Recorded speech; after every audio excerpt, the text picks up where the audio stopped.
Hi all, I+ training സൊല്യൂഷൻസിൻ്റെ പുതിയൊരു ക്ലാസ്സിലേക്ക് സ്വാഗതം. അപ്പം നമ്മുടെ 2026 ജനുവരിയിലെ സെറ്റ് എക്സാം കംപ്ലീറ്റ് ആയിട്ടുണ്ട്. അപ്പം എക്സാംസ് അറ്റംപ്റ്റ് ചെയ്ത ആളുകൾക്ക് അറിയാം, ലാസ്റ്റ് തവണത്തെ എക്സാമുമായിട്ട് നമ്മൾ കമ്പയർ ചെയ്യുന്ന സമയത്ത് കുറച്ച് ഡിഫിക്കൽട്ട് സൈഡിലോട്ടായിരുന്നു ഈ തവണത്തെ ക്വസ്റ്റ്യൻ. കാരണം കഴിഞ്ഞ തവണത്തെ നോക്കുകയാണെങ്കിൽ കുറച്ചധികം ക്വസ്റ്റ്യൻസ് നമുക്ക് ഡയറക്റ്റ് ക്വസ്റ്റ്യൻസ് ആയിട്ട് വരുന്നുണ്ടായിരുന്നു. എന്ന് വെച്ചാൽ നമ്മുടെ റെഗുലർ പാറ്റേണിലുള്ള റിപ്പീറ്റഡ്ലി ക്വസ്റ്റ്യൻസ് ചോദിച്ച് വരുന്ന ഏരിയാസിൽ നിന്നും ഉള്ള കുറേ ചോദ്യങ്ങൾ ഉണ്ടായിരുന്നു. അപ്പോൾ അത് വെച്ചിട്ട് കമ്പയർ ഭയങ്കര ഡിഫിക്കൽട്ട് ആയിരുന്നു എന്നല്ല, കഴിഞ്ഞ പ്രാവശ്യത്തെ തൊട്ട് മുന്നത്തെ പ്രാവശ്യത്തെ എക്സാം വെച്ചിട്ട് കമ്പയർ ചെയ്യുമ്പോൾ കുറച്ച് ഡിഫിക്കൽട്ട് ആയിട്ടുള്ള ഒരു ക്വസ്റ്റ്യൻ പേപ്പർ ആയിരുന്നു ഇത്തവണ ഉണ്ടായിരുന്നത്. നമ്മുടെ റെഗുലർ പാറ്റേൺ ഓഫ് ക്വസ്റ്റ്യൻസിൽ സാധാരണ റിപ്പീറ്റ് ചെയ്ത് വരുന്ന ചില പാറ്റേൺ ഓഫ് ചോദ്യങ്ങൾ നമുക്ക് ഈ പ്രാവശ്യം ഉണ്ടായിരുന്നില്ല. എന്നാൽ അതേപോലെ തന്നെ ഒരു സെറ്റ് ഓഫ് ചോദ്യങ്ങൾ നമുക്ക് എല്ലാ തവണയും ചോദിക്കുന്ന ഒരു സെറ്റ് ഓഫ് ചോദ്യങ്ങൾ ഈ തവണ ഉണ്ടായിരുന്നു. പക്ഷേ ഇതേപോലെ തന്നെ ചിലത് നമ്മൾ ഷുവറായിട്ടും ചോദിക്കും എന്ന് പ്രതീക്ഷിച്ച ചില ക്വസ്റ്റ്യൻസ് നമുക്ക് ഈ തവണത്തെ ക്വസ്റ്റ്യൻ പേപ്പറിനകത്ത് ഉണ്ടായിരുന്നില്ല. അപ്പോൾ എന്തായാലും എക്സാം കഴിഞ്ഞു. അപ്പം നല്ല രീതിയിൽ പ്രിപ്പയർ ചെയ്തിട്ടുള്ള ആളുകൾക്ക് ഇത്തവണ തന്നെ ക്വാളിഫൈ ചെയ്യാൻ സാധിക്കുമായിരിക്കും. ആ രീതിയിൽ വലിയ ബുദ്ധിമുട്ടില്ലാണ്ട് നമുക്ക് അറ്റംപ്റ്റ് ചെയ്യാൻ പറ്റുന്ന രീതിയിലുള്ള ക്വസ്റ്റ്യൻ പേപ്പർ ആയിരുന്നു കേട്ടോ. അപ്പോൾ എന്തായാലും നമുക്ക് ഇനിയിപ്പോൾ അടുത്ത തവണ പ്രിപ്പയർ ചെയ്യുന്ന ആളുകൾക്കും വേണ്ടിയിട്ട്, അടുത്ത തവണത്തെ എക്സാം എഴുതാൻ പോകുന്ന ആളുകൾക്ക് കൂടെ വേണ്ടിയിട്ട് നമുക്ക് ഈ പ്രാവശ്യത്തെ സെറ്റ് എക്സാമിൻ്റെ ക്വസ്റ്റ്യൻ പേപ്പറിൻ്റെ ഒരു അനാലിസിസ് സെഷനാണ് നമ്മൾ സ്റ്റാർട്ട് ചെയ്യാനായിട്ട് പോകുന്നത്. അപ്പോൾ ജസ്റ്റ് ഓരോ ചോദ്യങ്ങൾ പറയുമ്പോഴും അതുമായിട്ട് റിലേറ്റ് ചെയ്തിട്ടുള്ള കുറച്ച് കാര്യങ്ങളിലൂടെ പറഞ്ഞു പോകുന്നുണ്ട്. അപ്പം വരുന്ന പരീക്ഷകൾക്കും നിങ്ങൾക്കത് പ്രയോജനമായിരിക്കാം. അപ്പം അത്തരത്തിലുള്ള കൺസെപ്റ്റ് റിലേറ്റഡ് ആയിട്ടുള്ള കുറച്ച് കാര്യങ്ങളിലൂടെ ഓരോ ക്വസ്റ്റ്യൻസുമായിട്ട് ബന്ധപ്പെട്ട് നമ്മൾ ഡിസ്കസ് ചെയ്തു പോകുന്നുണ്ട്. അപ്പോൾ നമുക്ക് സ്റ്റാർട്ട് ചെയ്യാം. ആദ്യത്തെ ചോദ്യം നമ്മുടെ ഓർഗാനോമെറ്റാലിക് കെമിസ്ട്രി ആയിട്ട് റിലേറ്റ് ചെയ്തിട്ടുള്ള ചോദ്യമായിരുന്നേ. ക്വസ്റ്റ്യൻ ഇതായിരുന്നു: in Wacker's process the role of Cu2 is. അപ്പം വാക്കർ പ്രോസസ്സിൽ കോപ്പർ 2ൻ്റെ റോൾ എന്താണ് എന്നായിരുന്നു ചോദ്യം. ഓക്കെ, കോപ്പർ 2 ഓക്സിഡൈസിങ് ഏജന്റ് ആയിട്ടാണോ, റെഡ്യൂസിങ് ഏജന്റ് ആയിട്ടാണോ, ഡീഹൈഡ്രേറ്റിംഗ് ഏജന്റ് ആയിട്ടാണോ, കാറ്റലിറ്റിക് പോയിസൺ ആയിട്ടാണോ ആക്ട് ചെയ്യുന്നത് എന്നായിരുന്നു ചോദ്യം. അപ്പം നമുക്ക് എന്താണ് വാക്കർ പ്രോസസ്സ്, അതേപോലെ വാക്കർ പ്രോസസ്സിനകത്ത് ഇൻവോൾവ് ചെയ്യുന്ന സ്പീഷീസുകൾ ആരൊക്കെയാണ്, ഓരോരുത്തരുടെയും റോൾ എന്തൊക്കെയാണ്, ഇത് നമ്മൾ മെയിനായിട്ടും നമ്മൾ ഓർഗാനോമെറ്റാലിക് കെമിസ്ട്രിയുടെ ക്ലാസ്സസ് ഒക്കെ എടുത്ത സമയത്ത് വാക്കർ പ്രോസസ്സുമായിട്ട് ബന്ധപ്പെട്ട് ഡിസ്കസ് ചെയ്ത് പോയിട്ടുള്ള പോയിന്റ്സ് തന്നെയാണ്. അപ്പം അതിൻ്റെ അകത്തുനിന്ന് അവർ എടുത്ത് ചോദിച്ചേക്കുന്നത് ഈ കോപ്പർ 2ൻ്റെ റോൾ എന്താണ് എന്നാണ് ചോദ്യം. ഓക്കെ, അപ്പോൾ നമുക്ക് അതുമായിട്ട് റിലേറ്റ് ചെയ്തിട്ടുള്ള പ്രധാനപ്പെട്ട പോയിന്റ്സ് ജസ്റ്റ് ഒന്ന് റീകളക്ട് ചെയ്യാം. ഇനിയുള്ള പരീക്ഷകൾക്കും ചോദിച്ചു കഴിഞ്ഞാൽ നമുക്ക് ആവശ്യമായിട്ട് വേണ്ടി വരുന്ന കുറച്ച് ഇമ്പോർട്ടൻ്റ് ആയിട്ടുള്ള പോയിന്റ്സ് നോക്കാം. The addition of a molecular oxygen to alkene in presence of a catalyst PdCl4 - is called a Wacker process. അപ്പോൾ വാക്കർ പ്രോസസ്സിൽ എന്തൊക്കെ തമ്മിലുള്ള റിയാക്ഷൻ ആണ് നടക്കുന്നത് നോക്കിക്കേ.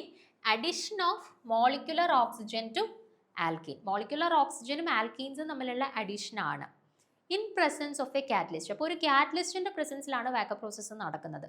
ആ കാറ്റലിസ്റ്റ് ഏതാണ്? പലേഡിയം ബേസ്ഡ് കാറ്റലിസ്റ്റ് ആണ്. PdCl4 ആണ് നമ്മൾ യൂസ് ചെയ്യുന്ന കാറ്റലിസ്റ്റ്, ഒരു റിയാക്ഷൻ വേണ്ടിയിട്ട് യൂസ് ചെയ്യുന്ന കാറ്റലിസ്റ്റ്. അപ്പോൾ ഇതിനെയാണ് നമ്മൾ വാക്കർ പ്രോസസ്സ് എന്ന് പറയുന്നത്. അപ്പോൾ വാക്കർ പ്രോസസ്സിൽ molecular oxygen react with alkene in presence of a palladium based catalyst, that is PdCl4 - അതിനെയാണ് നമ്മൾ വാക്കർ പ്രോസസ്സ് എന്ന് പറയുന്നത്.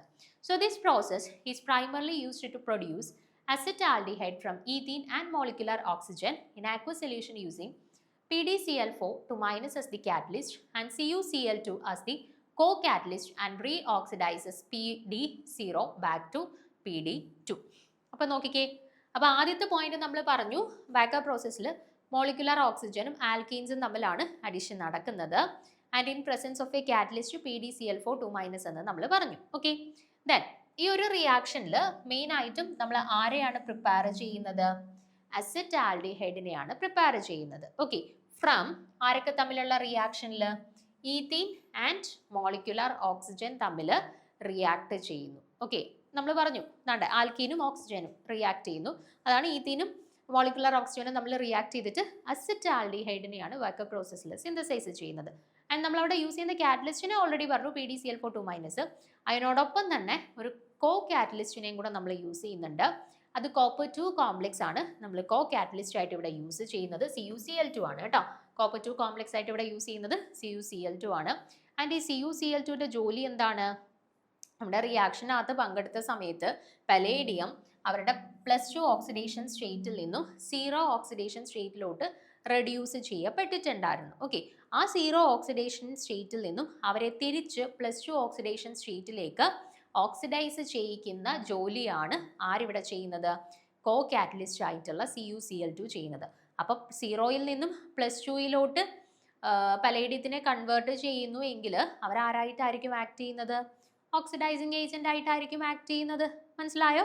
അപ്പം ഇവിടെ പലേഡിയം PdCl4 എന്ന് പറയുന്നത് ഇവിടുത്തെ കാറ്റലിസ്റ്റ് ആയിട്ടും CuCl2 ഇവിടെ ഓക്സിഡൈസിങ് കോ കാറ്റലിസ്റ്റ് ആണ്. അവരുടെ ജോലി എന്ന് പറഞ്ഞാൽ പലേഡിയം 0 ഓക്സിഡേഷനിൽ നിന്നും +2 ഓക്സിഡേഷൻ സ്റ്റേറ്റിലോട്ട് കൺവേർട്ട് ചെയ്യാനായിട്ടും ആണ് അവർ ആക്ട് ചെയ്യുന്നത്. Okay, so CuCl produced is reoxidized by molecular oxygen, and in the reaction Pd2+ is reduced to palladium metal which is reoxidized by Cu2+, and the reduced Cu+ is oxidized back by oxygen to Cu2+. Okay, അപ്പോൾ പറഞ്ഞ കാര്യമാണ് ഇവിടെ reaction നടക്കുന്ന സമയത്ത് +2 oxidation സ്റ്റേറ്റിൽ ഉണ്ടായിരുന്ന palladium metal ആയിട്ട് convert ചെയ്യുന്നു, അതായത് 0 ഓക്സിഡേഷൻ സ്റ്റേറ്റിലോട്ട് മാറ്റുന്നു.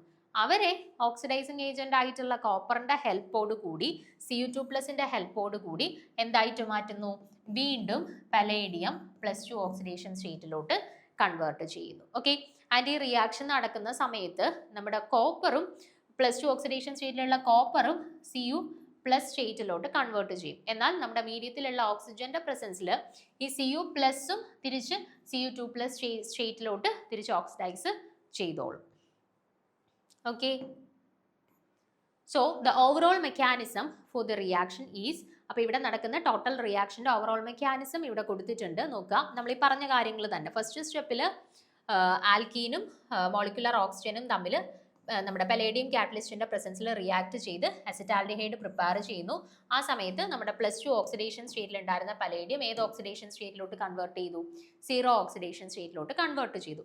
അടുത്ത സ്റ്റെപ്പിൽ ഈ CuCl2 കോ കാറ്റലിസ്റ്റിന്റെ പ്രസൻസിൽ 0 ഓക്സിഡേഷൻ സ്റ്റേറ്റിലുള്ള പലേഡിയത്തിനെ വീണ്ടും തിരിച്ച് ഏത് സ്റ്റേറ്റിലോട്ട് മാറ്റി? +2 ഓക്സിഡേഷൻ സ്റ്റേറ്റിലോട്ട് കൺവേർട്ട് ചെയ്തു. അങ്ങനെ കൺവേർഷൻ നടന്ന സമയത്ത് നമ്മുടെ +2 ഓക്സിഡേഷൻ സ്റ്റേറ്റിൽ ഉണ്ടായിരുന്ന കോപ്പർ +1 ഓക്സിഡേഷൻ സ്റ്റേറ്റിലോട്ട് റെഡ്യൂസ് ചെയ്യപ്പെട്ടു. സോ മൂന്നാമത്തെ സ്റ്റെപ്പിൽ ഈ +1 ഓക്സിഡേഷൻ സ്റ്റേറ്റിലോട്ട് കൺവേർട്ട് ചെയ്യപ്പെട്ട കോപ്പർ വീണ്ടും ഈ ഓക്സിജന്റെ മോളിക്കുലർ ഓക്സിജന്റെ പ്രസൻസിൽ +2 ഓക്സിഡേഷൻ സ്റ്റേറ്റിലോട്ട് വീണ്ടും തിരിച്ച് ഓക്സിഡൈസ്ഡ് ആവുന്നു. ഓക്കെ, അപ്പം ഇതാണ് നമ്മുടെ വോക്കപ്പ് പ്രോസസ്സിനകത്ത് ഇൻവോൾവ് ചെയ്യുന്ന 3 മേജർ സ്റ്റെപ്സ്. അപ്പം അടുത്തൊരു പരീക്ഷയ്ക്ക് ചോദിച്ചു കഴിഞ്ഞാലും നമ്മൾ അത്യാവശ്യം വാക്കപ്പ് പ്രോസസ്സിനെ കുറിച്ച് അറിഞ്ഞിരിക്കേണ്ട കാര്യങ്ങൾ ഇത്രയേ ഉള്ളൂ. വാക്കപ്പ് പ്രോസസ്സ് യൂഷ്വലി അസിറ്റാൽഡിഹൈഡിനെ പ്രിപ്പയർ ചെയ്യാനായിട്ടാണ് യൂസ് ചെയ്യുന്നത്. ആരൊക്കെ തമ്മിലാണ് അവിടെ റിയാക്ട് ചെയ്യുന്നത്? ആൽക്കീനും മോളിക്കുലർ ഓക്സിജൻസുമാണ് റിയാക്ട് ചെയ്യുന്നത്. യൂസ് ചെയ്യുന്ന കാറ്റലിസ്റ്റ് ചോദിച്ചാൽ PdCl4 കോ കാറ്റലിസ്റ്റിനെ ചോദിച്ചു കഴിഞ്ഞാൽ ആരാ? CuCl2 ആണ്. ദെൻ ഇവിടെ കോപ്പറിൻ്റെ ജോലി എന്ന് പറഞ്ഞാൽ ഓക്സിഡൈസിങ് ഏജന്റ് ആയിട്ടാണ് ആക്ട് ചെയ്യുന്നത്. ആൻഡ് എങ്ങനെയാണ് അല്ലെങ്കിൽ എന്തിലാണ് കോപ്പറിൻ്റെ ഇൻവോൾവ്മെന്റ് ഉള്ളത്? 0 ഓക്സിഡേഷൻ സ്റ്റേറ്റിലുള്ള പലേഡിയത്തിനെ +2 ഓക്സിഡേഷൻ സ്റ്റേറ്റിലോട്ട് കൺവേർട്ട് ചെയ്യുന്ന ജോലിയാണ് ഈ കോപ്പർ കോ കാറ്റലിസ്റ്റ് ചെയ്യുന്നത്. അതുകൊണ്ട് തന്നെ അവർ ഓക്സിഡൈസിങ് ഏജന്റ് ആയിട്ടാണ് ആക്ട് ചെയ്യുന്നത്. ഓക്കെ, അപ്പോൾ ആദ്യത്തെ സ്റ്റെപ്പിൽ ആൽക്കീൻസും മോളിക്കുലർ ഓക്സിജനും റിയാക്ട് ചെയ്ത് അസിറ്റാൽഡിഹൈഡ് ഫോം ചെയ്യുന്നു. ഈ ഒരു റിയാക്ഷൻ നടന്നപ്പോഴത്തേന് +2 ഓക്സിഡേഷൻ സ്റ്റേറ്റിൽ ഉണ്ടായിരുന്ന പലേഡിയം 0 ഓക്സിഡേഷൻ സ്റ്റേറ്റിലോട്ട് മാറി. അപ്പോൾ അവരെ തിരിച്ച് 0യിൽ നിന്നും +2യിലേക്ക് കൺവേർട്ട് ചെയ്യാനായിട്ട് സെക്കൻഡ് സ്റ്റെപ്പിൽ ആരുടെ ഇടപെടൽ വരും? CuCl2ൻ്റെ ഇൻ്റർഫറൻസ് വരും. അപ്പം അവരുടെ പ്രസൻസിൽ പലേഡിയം +2യിലോട്ട് മാറും, പക്ഷേ +2 ഓക്സിഡേഷൻ സ്റ്റേറ്റിൽ ഉണ്ടായിരുന്ന കോപ്പർ +1ിലോട്ട് റെഡ്യൂസ്ഡ് ആവും. അപ്പോൾ മൂന്നാമത്തെ സ്റ്റെപ്പിൽ ഓക്സിജന്റെ ഹെൽപ്പോട് കൂടി +1 ഓക്സിഡേഷൻ സ്റ്റേറ്റിലോട്ട് പോയ കോപ്പർ വീണ്ടും തിരിച്ച് +2 ഓക്സിഡേഷൻ സ്റ്റേറ്റിലോട്ട് ഓക്സിഡൈസ് ചെയ്യുന്നു. ഓക്കെ, ഇത്രയും പോയിന്റ്സ് നിങ്ങൾ വോക്കപ്പ് പ്രോസസ്സുമായിട്ട് ബന്ധപ്പെട്ട് നോട്ട് ചെയ്ത് വെച്ചേക്കാം. ഇനി നടക്കുന്ന എക്സാംസിന് നമുക്ക് ചിലപ്പോൾ സ്റ്റേറ്റ്മെന്റ് വൈസ് ക്വസ്റ്റ്യൻ ആയിട്ട് ഇതിൽ ഏതെങ്കിലുമൊക്കെ പോയിന്റ്സ് ചിലപ്പം വന്നുകൂടാന്നില്ല കേട്ടോ. അപ്പോൾ അത്രയും കാര്യങ്ങൾ നോട്ട് ചെയ്ത് വെച്ചേക്കാം. ഓക്കെ, അപ്പോൾ ഇവിടെ കറക്റ്റ് ആൻസർ ആയിട്ട് വരുന്നത് എന്താണ്? കോപ്പർ ആരായിട്ടാണ് ഇവിടെ ആക്ട് ചെയ്യുന്നത്? ഓപ്ഷൻ എ, ഓക്സിഡൈസിങ് ഏജന്റ് ആയിട്ടാണ് ആക്ട് ചെയ്യുന്നത്. അടുത്ത ചോദ്യം, രണ്ടാമത്തെ ചോദ്യം, വീണ്ടും ഓർഗാനോ മെറ്റാലിക് കെമിസ്ട്രി ആയിട്ട് റിലേറ്റ് ചെയ്തിട്ടുള്ള ചോദ്യമാണ്. 18 ഇലക്ട്രോൺ റൂളുമായിട്ട് ബന്ധപ്പെട്ട ചോദ്യമാണ്. ഓക്കെ, അപ്പോൾ ജസ്റ്റ് സിമ്പിൾ മോളിക്യൂൾസ് ആണ്. 18 ഇലക്ട്രോൺ റൂളിൻ്റെ എന്താണ് ജനറൽ ആയിട്ടുള്ള കാര്യങ്ങൾ അറിയാമെന്നുണ്ടെങ്കിൽ ഒരു സ്പീഷീസ് തന്നു കഴിഞ്ഞാൽ 18 ഇലക്ട്രോൺ റൂൾ യൂസ് ചെയ്തിട്ട് അതിൻ്റെ കാര്യങ്ങൾ അത് സാറ്റിസ്ഫൈ ചെയ്യുന്നുണ്ടോ, 18 ഇലക്ട്രോൺ റൂൾ സാറ്റിസ്ഫൈ ചെയ്യുന്നുണ്ടോ ഇല്ലയോ എന്നൊക്കെ കണ്ടുപിടിക്കാൻ അറിയാവുന്ന ഒരാളെ സംബന്ധിച്ചിടത്തോളം ഈസി ആയിട്ട് കണ്ടുപിടിക്കാൻ പറ്റുന്ന ഒരു ചോദ്യം കൂടിയാണ് ഇത്. ഓക്കെ, അപ്പോൾ നോക്കിക്കേ, ഇതിൽ 18 ഇലക്ട്രോൺ റൂൾ ഒബേ ചെയ്യുന്ന, സാറ്റിസ്ഫൈ ചെയ്യുന്ന മോളിക്യൂൾസിനെ കണ്ടുപിടിക്കാനാണ് നമ്മളോട് ചോദിച്ചിട്ടുള്ളത് അല്ലേ. അപ്പോൾ തന്നിട്ടുള്ള ഓരോ സ്പീഷീസിലും നമുക്ക് ടോട്ടൽ ഇലക്ട്രോൺസിനെ ഒന്ന് കൗണ്ട് ചെയ്ത് നോക്കാം, എത്രയാ വരുന്നതെന്നുള്ളത് നോക്കാം.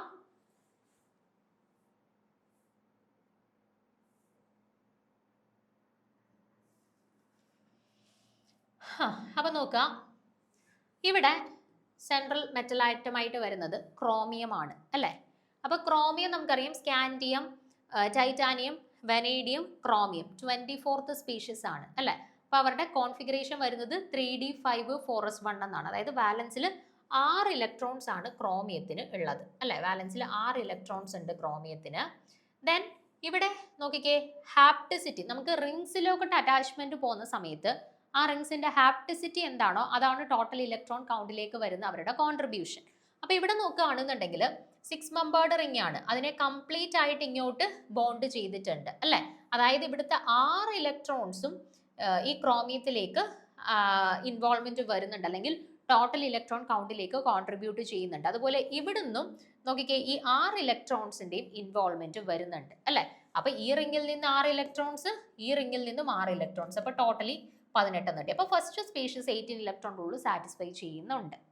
അടുത്ത സ്പീഷീസ് നോക്കിക്കേ, റീനിയ ആണ് സെൻട്രൽ മെറ്റൽ ആറ്റം ആയിട്ട് വരുന്നത്. അപ്പൊ മാംഗനീസ്, ടെക്നീഷ്യം, റീനിയം എന്നാണ് വരുന്നത് അല്ലെ. അപ്പൊ മാംഗനീസിന്റെ തൊട്ട് താഴെ വരുന്ന ആളാണ് റീനിയം എന്ന് പറയുന്നത്. അപ്പൊ മാംഗനീസ് നമുക്കറിയാം 25 ആണ് അറ്റോമിക് നമ്പർ, 3d5 4s2 എന്നാണ് കോൺഫിഗറേഷൻ. അതായത് വാലൻസിൽ 7 ഇലക്ട്രോൺസ് ഉണ്ട്. അപ്പൊ അതിന്റെ തൊട്ട് താഴെ വരുന്ന 5d സീരീസിൽ വരുന്ന ആളാണ് റീനിയം. സോ മാംഗനീസിന്റെ കോൺഫിഗറേഷൻ എന്താണോ സെയിം തന്നെയായിരിക്കും ഇവർക്കും വരുന്നത്. അതായത് ഇവരുടെ വാലൻസിൽ 7 ഇലക്ട്രോൺസ് ആണെന്നുണ്ടെങ്കിൽ റീനിയത്തിന് ഉത്തരം തന്നെയാണ്, 7 വാലൻസ് ഇലക്ട്രോൺസ് ഉണ്ട്. ദെൻ നമുക്കറിയാം കാർബണൈൽ ഗ്രൂപ്പ് എപ്പോഴും 2 ഇലക്ട്രോൺസിനെയാണ് ടോട്ടൽ ഇലക്ട്രോൺ കൗണ്ടിലേക്ക് പ്രൊവൈഡ് ചെയ്യുന്നത്, ഡൊണേറ്റ് ചെയ്യുന്നത്. അപ്പം ഇവിടെ 3 കാർബണൈൽ ഗ്രൂപ്പ് ഉണ്ട്. അപ്പൊ 2, 4, 6 ഇലക്ട്രോൺസിനെ മൊത്തത്തിൽ നമ്മുടെ ടോട്ടൽ ഇലക്ട്രോൺ കൗണ്ടിലേക്ക് കോൺട്രിബ്യൂട്ട് ചെയ്യുന്നുണ്ട്. ഇനി ഇവിടെ നോക്കിക്കേ, ഇവിടെ 6 മെമ്പേർഡ് റിംഗ് ആയിരുന്നു അറ്റാച്ച് ചെയ്തിരുന്നെങ്കിൽ ഇവിടെ ഒരു 5 മെമ്പേർഡ് റിംഗ് ആണ്, എന്നിട്ട് അത് കംപ്ലീറ്റ്ലി ബോണ്ട് ഫോം ചെയ്യുന്നുണ്ട്. അപ്പൊ ഹാപ്റ്റിസിറ്റി എത്രയാ അവരുടെ? 5 ആണ്. അപ്പൊ ഇവിടെ നിന്നുള്ള കോൺട്രിബ്യൂഷൻ 5 വരും. സോ ടോട്ടൽ 18 ഇലക്ട്രോൺസ് രണ്ടാമത്തെ സ്പീഷീസിലും. ഓക്കെ, അപ്പൊ രണ്ടാമത്തെ സ്പീഷീസും നമ്മുടെ 18 ഇലക്ട്രോൺ റൂള് സാറ്റിസ്ഫൈ ചെയ്യുന്നുണ്ട്. ഇനി മൂന്നാമത്തെ സ്പീഷീസ് നോക്കിക്കേ, മൂന്നാമത്തെ സ്പീഷീസിൽ TA ആണ് സെൻട്രൽ ആറ്റമായിട്ട് വന്നിട്ടുള്ളത്. അപ്പൊ നമ്മുടെ വനേഡിയത്തിന്റെ ഗ്രൂപ്പിൽ വരുന്നതാണ് ടെൻറ്റാലോയും ടിയയും. ഓക്കെ, അപ്പൊ വനേഡിയത്തിന്റെ കോൺഫിഗറേഷൻ നമുക്കറിയാം 3d3 4s2 ആണ് അല്ലെ. അപ്പൊ അവരുടെ തൊട്ട് താഴെ വരുമ്പോഴത്തേന് ഇവരുടെ എന്തായിരിക്കും? 5d3 6s2 എന്നായിരിക്കും. അതായത് ടോട്ടൽ വാലൻസ് ഇലക്ട്രോൺസ് എത്ര വരും? 5 വരും അല്ലെ. അപ്പൊ 5 പ്ലസ് ഇവിടെയും ഒരു 5 മെമ്പേർഡ് റിംഗ്, ഇവിടെ ഒരു 5 മെമ്പേർഡ് റിംഗിലോട്ടാണ് അറ്റാച്ച്മെന്റ്. അപ്പൊ ഇവിടുത്തെ ഹാപ്റ്റിസിറ്റി 5, ഇവിടുത്തെ ഹാപ്റ്റിസിറ്റി 5, ടോട്ടൽ 10. ഇനി ഇവിടെ നോക്കിക്കേ, ഒരു ഡബിൾ ബോണ്ട് ആണ്, അവരുടെ കോൺട്രിബ്യൂഷൻ എത്രയാ? 2. ഇവിടെ നോക്കിക്കേ, കാർബണിലേക്ക് സിംഗിൾ ബോണ്ട് ആണ്, അവരുടെ കോൺട്രിബ്യൂഷൻ എത്രയാ? 1. അപ്പൊ ടോട്ടൽ കൗണ്ട് എത്ര കിട്ടി? 15, 16, 17, 18 എന്ന് കിട്ടി. അപ്പൊ മൂന്നാമത്തെ സ്പീഷീസും 18 ഇലക്ട്രോൺ റൂള് സാറ്റിസ്ഫൈ ചെയ്യുന്നുണ്ട്. ഇനി നാലാമത്തെ സ്പീഷീസ് നോക്കിക്കേ, സെൻട്രൽ ആറ്റം അയൺ ആണ്, 3d6 4s2 എന്നാണ് കോൺഫിഗറേഷൻ. അതായത് വാലൻസിൽ 8 ഇലക്ട്രോൺസ് ഉണ്ട്. എത്ര CO ഗ്രൂപ്പ് ഉണ്ട്? കാർബണൈൽ ലിഗാൻസ് ഉണ്ട്, 3 പേരുണ്ട്. ഓരോരുത്തരും 2 ഇലക്ട്രോൺസിനെ വെച്ചിട്ട് മൊത്തത്തിൽ 6 ഇലക്ട്രോൺസിനെ പ്രൊവൈഡ് ചെയ്യും. അടുത്തത് 4 മെമ്പേർഡ് റിംഗ് ആണ്, ഹാപ്റ്റിസിറ്റി 4 ആണ്. അപ്പൊ 6, 4, 10, 10, 8, 18 ഇലക്ട്രോൺസ് ആണ് അവരുടെ കേസിലും ടോട്ടൽ കൗണ്ട് വരുന്നത്. അപ്പൊ നോക്കിക്കേ, 4 സ്പീഷീസിന്റെ കേസിലും നമ്മൾ ടോട്ടൽ ഇലക്ട്രോൺസിനെ കൗണ്ട് ചെയ്ത സമയത്ത് നമുക്ക് എത്ര തന്നെയാണ് വരുന്നത്? 18 ഇലക്ട്രോൺസ് തന്നെയാണ് വരുന്നത് അല്ലേ. അപ്പൊ ഈ 4 സ്പീഷീസുകളും 18 ഇലക്ട്രോൺ റൂള് സാറ്റിസ്ഫൈ ചെയ്യുന്നുണ്ട്. സോ കറക്റ്റ് ആൻസർ ആയിട്ട് വരുന്നത് ഏതാണ്? 1, 2, 3 and 4 ഓപ്ഷൻ ഡി ആണ് കറക്റ്റ് ആൻസർ ആയിട്ട് വരുന്നത്. ഓക്കെ, സിമ്പിൾ ചോദ്യമായിരുന്നു, എല്ലാവർക്കും ആൻസർ ചെയ്യാൻ പറ്റിയിട്ടുണ്ടാവണം. എല്ലാവരും കറക്റ്റ് ആക്കിയിട്ടുള്ള ചോദ്യമായിരിക്കും കേട്ടോ. അപ്പം നമുക്ക് 18 ഇലക്ട്രോൺ റൂളും അത്യാവശ്യം എല്ലാ തവണയും ക്വസ്റ്റ്യൻസ് വരുന്നതാണ്. അപ്പം ചില സമയത്ത് ഇതുപോലെ സ്പീഷീസുകൾ വന്നിട്ട് 18 ഇലക്ട്രോൺ റൂൾ സാറ്റിസ്ഫൈ ചെയ്യുന്നവരല്ലേ ചെയ്യാത്തവരെ ഐഡന്റിഫൈ ചെയ്യാനായിട്ട് ക്വസ്റ്റ്യൻസ് വരും. ചില സമയത്ത് ആപ്ലിക്കേഷൻസ് ഓഫ് 18 ഇലക്ട്രോൺ റൂളുമായിട്ട് ബന്ധപ്പെട്ടും മിക്ക എക്സാംസിനും ക്വസ്റ്റ്യൻസ് വരാറുണ്ട്. അത് നമ്മളൊരു സെപ്പറേറ്റ് ക്ലാസ് ആയിട്ട് ആഡ് ചെയ്തിട്ടുണ്ട്. Applications of 18 electron rule. അത് അത്യാവശ്യം ഒന്ന് കണ്ടു കഴിഞ്ഞാൽ അതുമായിട്ട് റിലേറ്റ് ചെയ്തിട്ട് എന്ത് ക്വസ്റ്റ്യൻസ് വന്നു കഴിഞ്ഞാൽ നിങ്ങൾക്ക് ആൻസർ ചെയ്യാനായിട്ട് പറ്റും കേട്ടോ. അപ്പം 18 ഇലക്ട്രോൺ റൂൾ ഒരു കമ്പൽസറി ക്വസ്റ്റ്യൻ ആണ്. ഒന്നുകിൽ 18 ഇലക്ട്രോൺ റൂൾ ഡയറക്ട്ലി ബേസ് ചെയ്തിട്ട് അല്ലെങ്കിൽ അതിൻ്റെ ആപ്ലിക്കേഷൻസുമായിട്ട് ബന്ധപ്പെട്ട് ഒരു ചോദ്യം എല്ലാ തവണയും എക്സാംസിന് റിപ്പീറ്റ് ചെയ്ത് വരാറുള്ളതാണ്. അപ്പോൾ അടുത്ത തവണത്തെ എക്സാമിന് വേണ്ടി പ്രിപ്പയർ ചെയ്യുന്നവരായാലും നിർബന്ധമായിട്ടും ചെയ്ത് പ്രാക്ടീസ് ചെയ്ത് പഠിക്കേണ്ട ഒരു ടോപ്പിക് കൂടിയാണ് 18 ഇലക്ട്രോൺ റൂൾ. ഓക്കെ, നെക്സ്റ്റ് ചോദ്യം നമ്മുടെ ക്വാണ്ടം മെക്കാനിക്സുമായിട്ട് ബന്ധപ്പെട്ട് 1 ഡയമെൻഷണൽ ബോക്സിന്റെ എനർജി കാൽക്കുലേഷനുമായിട്ട് ബന്ധപ്പെട്ട ചോദ്യമാണ്. സിമ്പിൾ ചോദ്യമാണ്, ഇതും ഡയറക്റ്റ് ക്വസ്റ്റ്യൻ ആണ്. സിമ്പിൾ ആയിട്ട് നമുക്ക് ആൻസറിലോട്ട് എത്താൻ പറ്റുന്ന ചോദ്യമാണ് കേട്ടോ. നോക്കിക്കേ, in A fundamental quantum mechanical approximation model, if A particle is confined within A 1 dimensional box of length 2L ആണ്. സാധാരണ ലെങ്ത്തിന് നമ്മൾ L കൊടുക്കുന്നതിന് പകരം ഇവിടെ 2L എന്നാണ് ലെങ്ത് കൊടുത്തിട്ടുള്ളത്. അങ്ങനെയാണെന്നുണ്ടെങ്കിൽ energy difference between the levels n is equal to 2 and n is equal to 3. അപ്പം തേർഡ് ലെവലും സെക്കൻഡ് ലെവലും തമ്മിലുള്ള എനർജി ഡിഫറൻസ് കണ്ടുപിടിക്കാനായിട്ടാണ് ചോദ്യം. ഓക്കെ, അപ്പം നമുക്കൊന്ന് ചെയ്ത് നോക്കാം.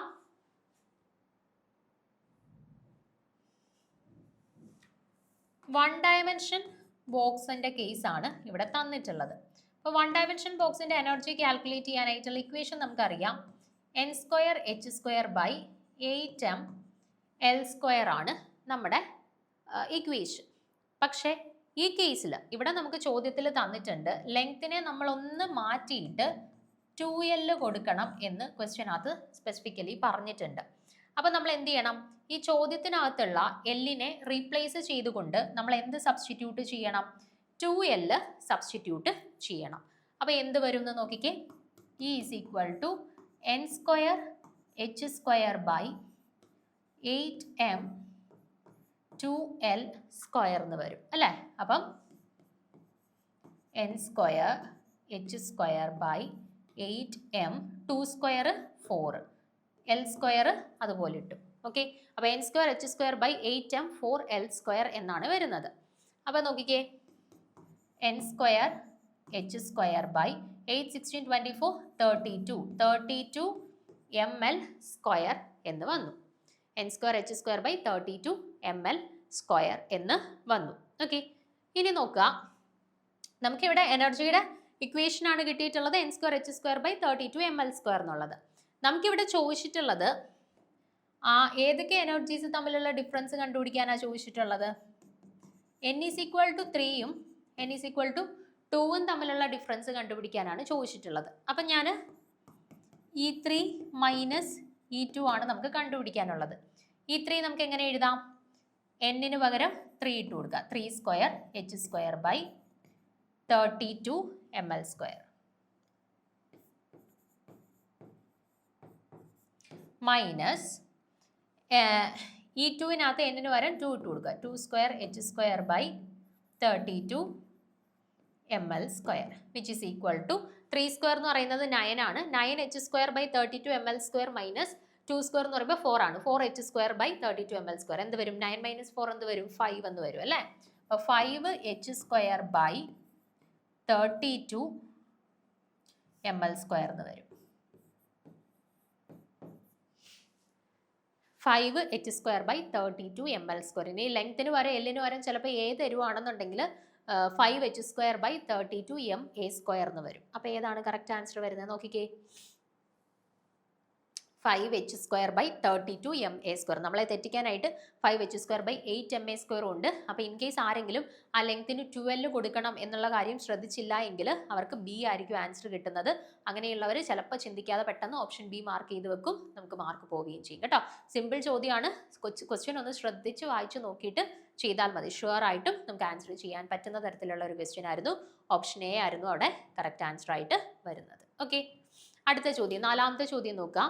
തന്നിട്ടുള്ള കോമ്പൗണ്ട്സിൽ നോൺ ആരോമാറ്റിക് കോമ്പൗണ്ടിനെ ഐഡന്റിഫൈ ചെയ്യാനാണ് ചോദ്യം. ഇപ്പോൾ ഇവിടെ 4 സ്പീഷീസുകൾ തന്നിട്ടുണ്ട്. ഇതിൽ നോൺ ആരോമാറ്റിക് കോമ്പൗണ്ടിനെ ഐഡന്റിഫൈ ചെയ്യാനാണ് ചോദ്യം. അപ്പോൾ ഞാനിവിടെ ഒരു ടേബിൾ കൊടുത്തിട്ടുണ്ട്. അപ്പോൾ ഈ ടേബിളിനകത്ത് ആരോമാറ്റിക് കോമ്പൗണ്ട്സിൻ്റെയും നോൺ ആരോമാറ്റിക് കോമ്പൗണ്ട്സിൻ്റെയും ആൻറ്റി ആരോമാറ്റിക് കോമ്പൗണ്ട്സിൻ്റെയും കണ്ടീഷൻസ് കൊടുത്തിട്ടുണ്ട്. Aromatic, non aromatic and anti aromatic കോമ്പൗണ്ട്സിൻ്റെ കണ്ടീഷൻസ് കൊടുത്തിട്ടുണ്ട്. ഓക്കെ, അപ്പോൾ ഇവിടെ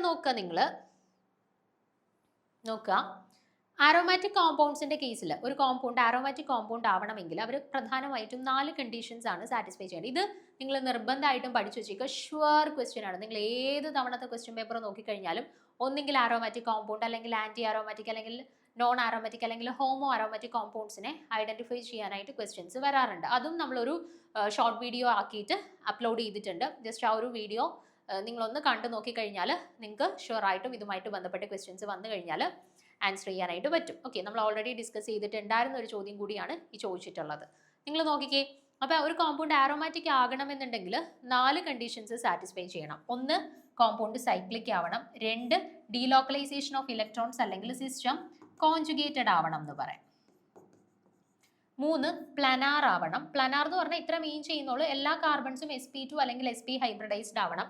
ഏതെങ്കിലും കാർബൺ sp3 ഹൈബ്രിഡൈസ്ഡ് ആയി കഴിഞ്ഞാൽ അത് നോൺ പ്ലാനാർ സ്റ്റേറ്റിലോട്ട് പോകാൻ സാധ്യതയുണ്ട്. Then Huckel's rule 4n+2 pi electron system ആയിരിക്കണം. ഈ 4 കണ്ടീഷൻസ് സാറ്റിസ്ഫൈ ചെയ്യുന്ന ഒരു കോമ്പൗണ്ടിനെ മാത്രമേ നമുക്ക് ആരോമാറ്റിക് കോമ്പൗണ്ട് ആയിട്ട് കൺസിഡർ ചെയ്യാനായിട്ട് പറ്റുള്ളൂ. അപ്പോൾ ഇവിടെ നമുക്കിപ്പോൾ എക്സാമ്പിൾ ആയിട്ട് ഞാനൊരു സ്പീഷീസ് കൺസിഡർ ചെയ്യാണ്. നമ്മുടെ ബെൻസീൻ റിംഗ്. നമ്മൾ ആദ്യം പറഞ്ഞ കണ്ടീഷൻ എന്ന് പറഞ്ഞാൽ സൈക്ലിക് എന്ന അല്ലേ. ഇപ്പോൾ 4 membered ring, 5 membered ring, 6 membered ring, അല്ലെ 2 ബെൻസീൻ റിംഗിനെ ചേർത്ത് വെച്ചിരിക്കുന്നു, അല്ലെ 3 ബെൻസീൻ റിംഗിനെ ചേർത്ത് വെച്ചിരിക്കുന്നു. ഇതെല്ലാം എന്താണ്? സൈക്ലിക് സ്ട്രക്ചേഴ്സ് ആണ്. അപ്പോൾ അതെല്ലാം ഒന്നാമത്തെ കണ്ടീഷൻ സാറ്റിസ്ഫൈ ചെയ്യും. ദെൻ രണ്ടാമത്തെ കണ്ടീഷൻ ഡീലോക്കലൈസേഷൻ ഓഫ് ഇലക്ട്രോൺസ് അല്ലെങ്കിൽ സിസ്റ്റം കോൺജുഗേറ്റഡ് ആവണം. അപ്പോൾ കോൺജുഗേറ്റഡ് ആവണം എന്നുള്ളത് നമ്മൾ നോർമലി പഠിച്ചു വെച്ചിരിക്കുന്നത് ഓൾട്ടർനേറ്റീവ് സിംഗിൾ ഡബിൾ ബോൺസ് വരുമ്പോഴാണ് സിസ്റ്റം കോൺജുഗേറ്റഡ് എന്നാണ്. അതായത് ഇപ്പം ഞാൻ ഇങ്ങനെ വരയ്ക്കുകയാണെന്നുണ്ടെങ്കിൽ ഇതൊരു കോൺജുഗേറ്റഡ് സിസ്റ്റം ആണ്. പക്ഷേ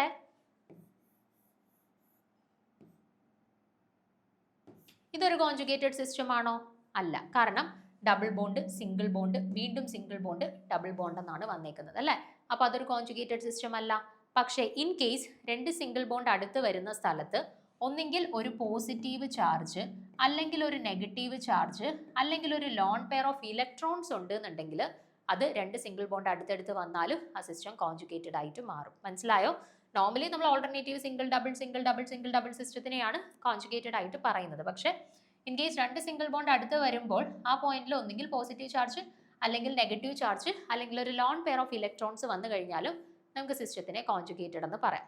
അപ്പോൾ ഈ 2 സിസ്റ്റംസിനെയും നമുക്ക് കോൺജുഗേറ്റഡ് ആയിട്ട് പറയാം. അപ്പോൾ ഇവരുടെ കേസിൽ നോക്കിയാൽ double single double single double single തീർച്ചയായിട്ടും കോൺജുഗേറ്റഡ് ആണ്. ഓക്കെ, മൂന്നാമത്തത് സിസ്റ്റം ഷുഡ് ബി പ്ലാനാർ. എപ്പോഴാണ് സിസ്റ്റം പ്ലാനാർ ആണെന്ന് പറയാൻ പറ്റുക? സെയിം പ്ലെയിനിലാണെന്നുണ്ടെങ്കിൽ നമുക്ക് പ്ലാനാർ ആണെന്ന് പറയാം. അപ്പോൾ യൂഷ്വലി ഇപ്പോൾ ഒരു സ്പീഷീസ് ഞാൻ വരയ്ക്കുന്ന സമയത്ത് നോക്കിക്കേ, ഇതാണ് എൻ്റെ സ്പീഷീസ്. 2 ഡബിൾ ബോൺസേ ഉള്ളൂ. അപ്പോൾ ഈ ഇവിടെ നോക്കിക്കഴിഞ്ഞാൽ 2 സിംഗിൾ ബോൺസ് ആണ് ചേർന്നിട്ടുള്ളത്. അവിടുത്തെ ഹൈബ്രിഡൈസേഷൻ sp3 ആണ് അല്ലേ. അപ്പോൾ ഒരു സ്പീഷീസിൽ ഏതെങ്കിലും പോയിന്റിൽ നമുക്ക് sp3 ഹൈബ്രിഡൈസേഷൻ ഉണ്ടെന്ന് കിട്ടിയാൽ അവിടെ വെച്ച് തന്നെ ഉറപ്പിച്ചോ അതെന്തായിരിക്കും? നോൺ പ്ലാനാർ ആയിരിക്കും. അപ്പോൾ എല്ലാം sp അല്ലെങ്കിൽ sp2 ഹൈബ്രിഡൈസ്ഡ് ആണ്, എല്ലാം സെയിം പ്ലെയിനിലാണ് എന്നുണ്ടെങ്കിൽ നമുക്ക് പ്ലാനാർ ആണെന്ന് പറയാം. അപ്പോൾ എവിടെയെങ്കിലും സ്പീഷീസിൽ ഇതുപോലെ 2 സിംഗിൾ ബോൺസ് ചേർന്നിരിക്കുന്നത് കണ്ടു കഴിഞ്ഞാൽ അവിടെ sp3 ഹൈബ്രിഡൈസ്ഡ് ആയി അത് നോൺ പ്ലാനാർ ആയി മാറി എന്നാണ് അർത്ഥം. ഓക്കെ, ദെൻ നാലാമത്തത് ഹക്കൽസ് റൂൾ, അതായത് 4n+2 റൂള് സാറ്റിസ്ഫൈ ചെയ്യണം. ഇവിടുത്തെ ടോട്ടൽ ഇലക്ട്രോണിനെ നോക്കിക്കേ, 2, 4, 6. അപ്പോൾ 6 ഇലക്ട്രോൺസ് എന്ന് പറയുന്നത് 4 × 1+2 തുല്യമല്ലേ. അപ്പോൾ ഈ n പകരം n 1 ഇട്ട് കൊടുത്താൽ നമുക്ക് ഈ ഒരു സ്പീഷീസിന്റെ കേസിൽ 4n+2 റൂളും സാറ്റിസ്ഫൈ ചെയ്യുന്നുണ്ട്. അപ്പോൾ ഇവർ എന്താണ് നമ്മുടെ 4 കണ്ടീഷൻസ്, ആരോമാറ്റിസിറ്റിയുടെ കണ്ടീഷൻസ്, അതായത് ഒരു കോമ്പൗണ്ട് ആരോമാറ്റിക് ആകണം എന്നുണ്ടെങ്കിൽ സാറ്റിസ്ഫൈ ചെയ്തിരിക്കേണ്ട 4 കണ്ടീഷൻസ് ഇതാണ്. മനസ്സിലായില്ലേ? ഇനി രണ്ടാമത്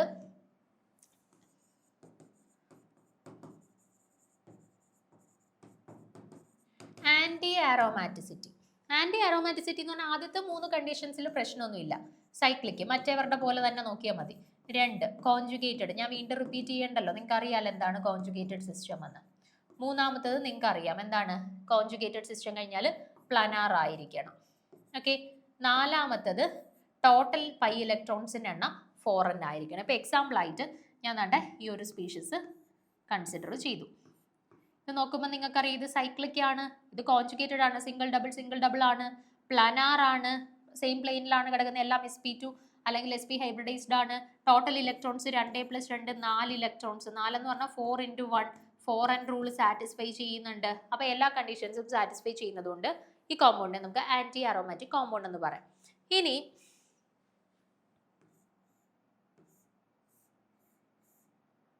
ഈ സൈക്ലോ ഒക്ടാ ടെട്രായിൻ്റെ സ്ട്രക്ചർ ഞാനൊന്ന് നോക്കുകയാണേ. സൈക്ലോ ഒക്ടാ ടെട്രായി എന്ന് പറയുമ്പോൾ വേണ്ട ഓൾട്ടർനേറ്റീവ് പൊസിഷൻസിൽ 4 ഡബിൾ ബോൺസ് വരുന്നുണ്ട്. അപ്പോൾ ഇവരെ നമ്മൾ നോക്കുന്ന സമയത്ത് ഇത് സൈക്ലിക് ആണോ, പ്രശ്നമൊന്നുമില്ല. കോൺജുഗേറ്റഡും ആണ്, പ്രശ്നമൊന്നുമില്ല. Double single double single double single double എല്ലാം ഓക്കെ. കോൺജുഗേറ്റഡും ആണ്. നമ്മൾ നോക്കുമ്പോൾ പ്ലാനാറും ആണെന്ന് നമ്മൾ വിചാരിക്കും, കാരണം എല്ലാം sp2 ഓർ sp ഹൈബ്രിഡൈസ്ഡ് ആണ്. sp3 ഒന്നുമില്ല. അപ്പോൾ നമ്മൾ വിചാരിക്കും ഇത് പ്ലാനാർ ആണെന്ന്.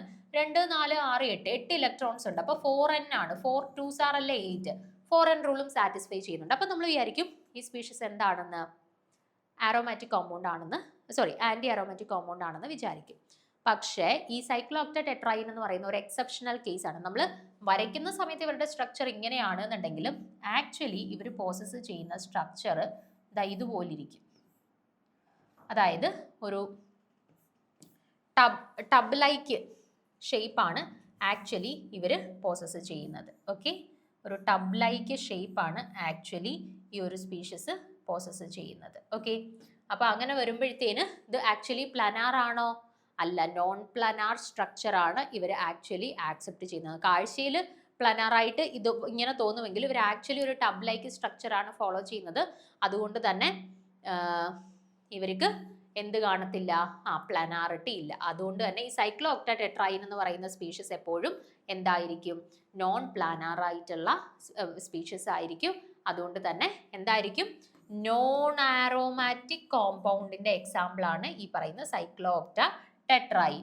ഇനി മൂന്നാമത് ഒരു കാറ്റഗറി കൂടെ ഉണ്ട്, നോൺ ആരോമാറ്റിക് കോമ്പൗണ്ട് അല്ലെ. നോൺ ആരോമാറ്റിക് കോമ്പൗണ്ടിന്റെ കണ്ടീഷനിൽ എന്താ വരുന്നതെന്ന് വെച്ചാൽ ചിലപ്പോൾ അവർ 4n അല്ലെങ്കിൽ 4n+2 റൂള് സാറ്റിസ്ഫൈ ചെയ്യുന്നുണ്ടാവും എന്ന് പറഞ്ഞിട്ട് അത് ആരോമാറ്റിക് അല്ലെങ്കിൽ ആന്റി ആരോമാറ്റിക് ആണ് എന്ന് നമുക്ക് പറയാൻ പറ്റത്തില്ല. കാരണം ചിലപ്പോൾ ആ സ്പീഷീസിന്റെ സ്ട്രക്ചറിൽ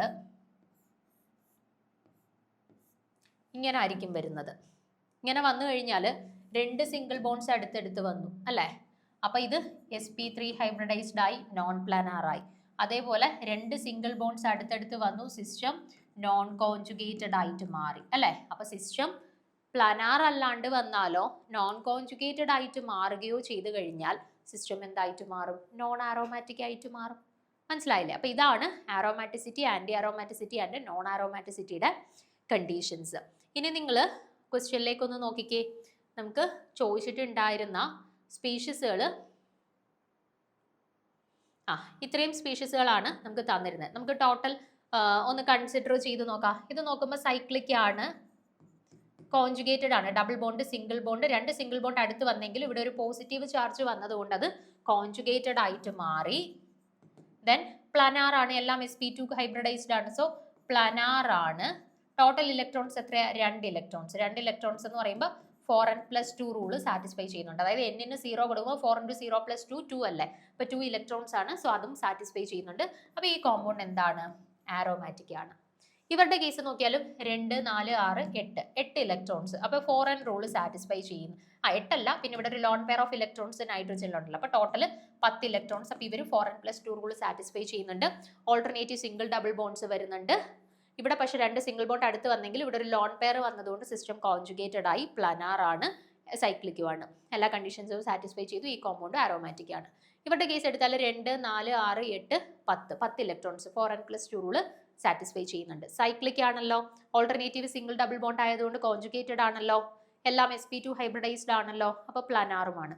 അപ്പോൾ ഈ സ്പീഷീസും എന്താണ്, ആരോമാറ്റിക് ആണ്. പക്ഷേ ഇത് കാഴ്ചയിൽ നമ്മൾ ആന്റി ആരോമാറ്റിക് കോമ്പൗണ്ട് ആണ് എന്ന് തോന്നുമെങ്കിലും നമ്മൾ ഓൾറെഡി പറഞ്ഞു ഇവരുടെ ഷേപ്പ് എന്ന് പറയുന്നത് എന്തുപോലിരിക്കുകയാണ്, ഒരു ടബ് ലൈക്ക് ഷേപ്പ് പോലെയാണ് ഇവർക്കുള്ള ഷേപ്പ്. അതുകൊണ്ട് തന്നെ ഇത് നോൺ പ്ലാനാർ സ്പീഷീസ് ആണ്. അതുകൊണ്ട് തന്നെ ഈ സ്പീഷീസ് നോൺ ആരോമാറ്റിക് ആണ്. അപ്പം തന്ന കൂട്ടത്തിൽ നോൺ ആരോമാറ്റിക് ആയിട്ടുള്ള കോമ്പൗണ്ട് ഏത് എന്നായിരുന്നു ചോദ്യം. ആൻസർ ആയിട്ട് വരുന്ന ഏതാണ്, ഓപ്ഷൻ സി ആണ് ആൻസർ ആയിട്ട് വരുന്നത്. ഓക്കെ, സോ അവിടെ വരെ നോക്കി വെച്ചേക്കുക. ബാക്കി ചോദ്യങ്ങളുണ്ട്, അത് നമുക്ക് വരുന്ന ക്ലാസ്സിൽ ഡീറ്റെയിൽ ആയിട്ട് ഡിസ്കസ് ചെയ്യാം. Okay, thank you.